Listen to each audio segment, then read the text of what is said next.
Méditation biblique du matin. Thème. Quand la main de Dieu te fait dépasser les limites humaines. Texte. 1 Roi 18 verset 46. Et la main de l'Éternel fut sur Élie, qui se saignit les reins et courut devant Achab jusqu'à l'entrée de Jizréel. Premièrement, qui a écrit ce texte? Ce texte se trouve dans le premier livre des rois. Le récit met en lumière la supériorité de l'intervention divine sur les moyens humains.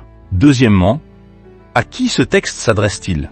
Au peuple d'Israël découragé spirituellement, aux croyants qui pensent être limités par leurs moyens, et à ceux qui sous-estiment la puissance de Dieu dans leur vie. Le texte s'adresse à ceux qui croient que certaines avancées sont impossibles. Troisièmement, pourquoi ce texte est-il écrit? Après une longue sécheresse, Élie prie, le feu tombe du ciel, la pluie revient, et le roi Achab repart en char royal. Humainement, le char est imbattable. Mais Dieu décide d'enseigner une leçon.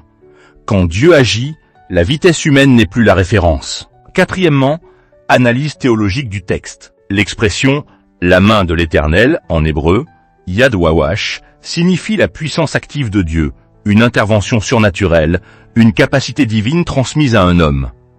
Élie ne court pas par entraînement, il court par onction. Cinquièmement, illustration. Imagine un homme ordinaire poussé par un vent puissant derrière lui. Ce n'est pas sa force qui le propulse, c'est ce qui agit au-delà de lui. Quand Dieu te porte, tu avances plus vite que ce que tu pourrais produire seul. Sixièmement, exemple concret aujourd'hui. Sur le plan spirituel, c'est comprendre une révélation en un instant. Sur le plan professionnel, c'est progresser malgré peu de moyens.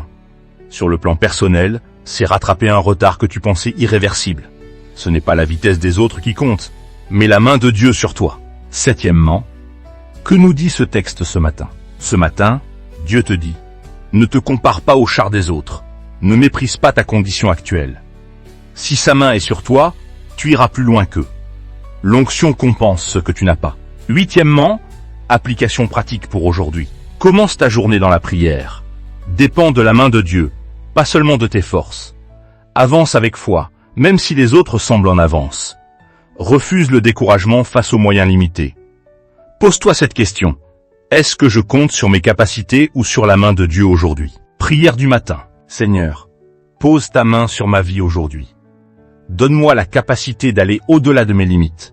Que je progresse par ta puissance et non par mes seules forces. Amen.